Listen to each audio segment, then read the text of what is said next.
Alright, what's good with y'all boys, man? Look, we back with another One Piece video, bro. Now, look, ignore this coat, ignore this fat-ass jacket. I was finna leave the house, but I had to get y'all the video before I left the crib. Let's get straight into the predictions video for 1098. Not wasting no time. Before we get into the video, shout out to all y'all boys for subbing up and just watching the channel, man. It means a lot, and always let me know if there's any other content y'all want from me on this channel, any other shows y'all want to talk about, or any other type of theories y'all want me to make or speak on, you know what I'm saying?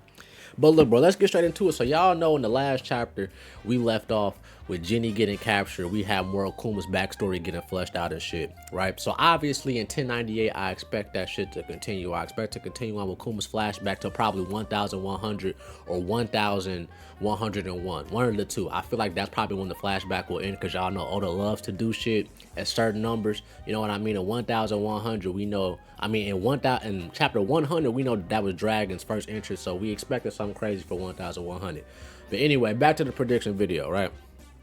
Kuma flashback most likely go continue, bro, and there's some key things we haven't seen in his flashback, right? For one, we haven't seen any mention of Bonnie at all. We've seen him and Jenny living out their lives. Obvious they got a thing for each other, but we still have zero mention of Bonnie, right? And judging from the way the panels and the way these niggas are talking towards the end of the last chapter, Kuma hasn't seen Jenny in God knows how fucking long, right? At least that's how they're making it seem. You know what I'm saying? Oda could easily say, yeah, they met up one time, did a little something, and that's when Bonnie was conceived or whatever the fuck, right? We really don't fucking know. All this shit I'm saying could easily be proven wrong next chapter, but hey, it's a prediction video, you know what the fuck I'm saying? But Bonnie has not been mentioned at all. Jenny does not even seem like she looks to have been pregnant or about to be pregnant, right? And we know with the end of the last chapter that she ends up being captured. So before we get to who potentially captured her, let's just talk about the Bonnie shit, and let's talk about Luffy a little bit too. Might be thinking, why the fuck we talking about Luffy? This flashback was 14 years ago. Luffy should already be born as well, and we have not heard shit about Dragon mentioning his kid at all either. Same thing with Kuma. Now with Bonnie, a few things could fucking happen with her that we gonna get into with the predictions, because I feel like within the next two chapters we should know what's up with Bonnie, right? Because not only is this Kuma's backstory, it's also basically Jenny and Bonnie's backstory too, all in Kuma shit at the same time, because they're all connected to each other, of course, right? Now, before we get to the Bonnie shit, let's slide over to who captured Jenny, because that can lead us to the Bonnie shit in a few seconds, right? So we see Jenny over here with the Red Revolutionary Army. Someone comes out of nowhere and says that she has a foul mouth, right? We don't know who the fuck this is. It's all we see is their fucking feet, all right? We have no clue at all, right? If I had to make a guess, my gut is telling me this could either be a Holy Knight or this can be some sort of Marine.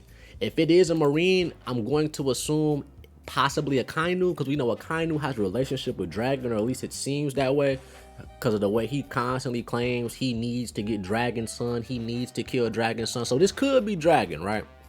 But it could also be a Holy Knight, and I'm gonna tell you why I might be leaning more towards a Holy Knight, okay? But I could be wrong. I still feel like both of these two possibilities are very likely. But right now, just off of the dialogue, I'm leaning towards Holy Knight, because the first thing this nigga says is, what a foul mouth, right? We know the Holy Knights like talking to people like they above them and shit like that. So who really knows, bro? It could be him, but like I said, that's not enough dialogue for us to really decipher who the fuck it is. Like I said, could easily still be a Kainu. Shit, honestly, bro, it might even be Kizaru, bro, because we know Kizaru has connections to Kuma, and this is Kuma's flashback. So shit, who really fucking knows? But I'm really leaning towards a Holy Knight or a Marine of some sort that we probably know of in the past, right? But next thing on after that, bro, I predict that next chapter we most likely are going to see who captured Jenny, since that's where we left off at. And it's unclear if we gonna see any action, but I speculate that we will see a tad bit of action next chapter, whether it's just, you know, a quick panel of people pulling up to save Jenny, a quick panel of the person being defeated, a quick clash with the person who captured her, something. Not too much action, just a little something, maybe a panel or two with a little bit of action in it, right? Since Dragon's face was shown at the end of this chapter, it makes me think, right? Of course, he's the captain of the Revolutionary Army, so he's being notified that one of his people have been captured, right? I understand that. But is it possible that we see Dragon take a tad bit of action next chapter, man.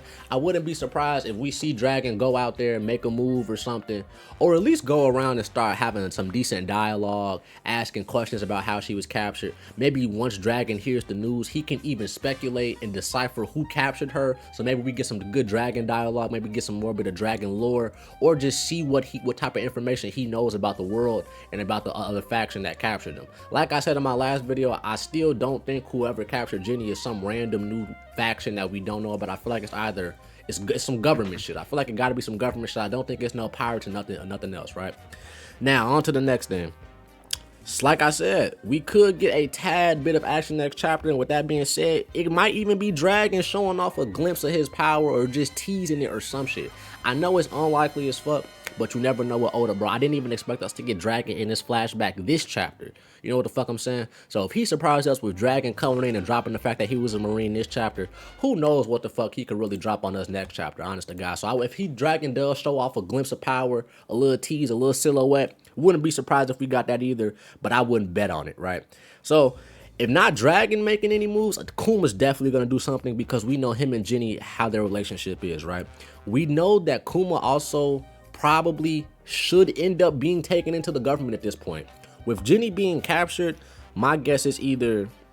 Hold on, because I'm trying to read my notes here to make sure I'm staying on track, bro. Yeah. Okay, so like I said, if Jenny was captured by the government, bro, more than likely, this is how it went.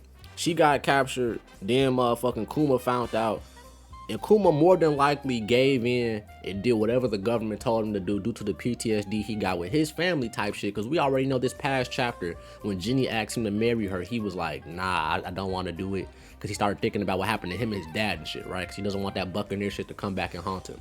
So if she is captured by the government, which is most likely the case, Kuma's probably going to give in. That's probably when Dragon might tell him about Vegapunk, or Dragon might say something to Vegapunk about Kuma and say, hey, work with him, such and such. I know, bro, he's a good fucking guy, all right? I feel like we might get that as connection established on this chapter too. And Kuma's probably just going to give in, bro, and do whatever the fuck the government wants so Jenny doesn't die. But the real question is, does Jenny die, right? Because we have no mention of her to the current day story. So I want to say she's dead. And I don't see the government, capturing Jenny, right? Having Kuma at their mercy. Kuma finna do whatever the fuck you ask because of Jenny. Bro, what's stopping you from killing Jenny and lying to Kuma, bro? He's never gonna fucking know, right? Which leads us to this next thing that we're gonna get into in a few minutes. But I very well think we're probably going to see Jenny captured. Kuma's going to go into the government. He's probably even going to start being introduced to Vegapunk and being experimented on him. And we're going to see how their relationship probably goes on this chapter as well, right? Now, this theory right here I heard from somewhere else, but at the same time, no, not what I'm about to say right now. I'm going to get to that in a second. But for one, right? Now, I said Bonnie hasn't been mentioned this chapter, so we're getting kind of worried about Bonnie's fucking age. And y'all boys know Oda never misses when it comes to the fucking plot holes. He always has an explanation for why the shit is the way it is, because the timeline is looking fucked up right now. Now, my theory is that after Kuma got captured after he gave himself into the government to save Jenny or whatever the fuck, when he was talking to Vegapunk, he said something to Vegapunk about wanting a daughter, and that's when he used Jenny's DNA, and after getting Kuma's DNA from experiment on him and made a clone, which is basically their kid's DNA. Both of their DNAs combined to make a kid, yeah, but it's a fucking clone. You know what I'm saying? Which could explain why Vegapunk cares for Bonnie, right? Because he had a hand in making her too. You know what I'm saying? It's not just like, oh, he fucks with Kuma and that's Kuma's daughter. Yeah, he fucks with Kuma and that's Kuma's daughter, which is one reason why he wants to help her. But another reason is because he also had a hand in creating Bonnie, right? Another reason why I think that very well can be true, that it's probably confirmed that Bonnie's a fucking clone and she was made while Kuma was... Because, bro, Kuma probably had to have been back in the government. He probably wasn't able to be free for real. Well, no, I'm not going to say he probably wasn't able to be free, but they probably just had him up in the lab getting tested on all fucking day. And for the most part, he might be able to leave every so often to go off and do some pirate-like shit, right? But I feel as if Bonnie was created when Kuma was coming in for all the experiments. He asked Vegapunk to make a clone of a daughter for him, right? Because Bonnie ends up saying something to Kuma. We see her memories in the last few chapters where she was like, will Nika free me too? What does Bonnie have to be freed from, bro? Because as far as we know, Bonnie was never born into slavery, nothing. And if Bonnie's not born yet, then that means she has to be a clone or she's using the age fruit, one of the two. But I'm really leaning towards the fact that Bonnie was probably a clone. She was made in there. Kuma had the DNA, specifically chose him and Jenny's DNA to make the kid.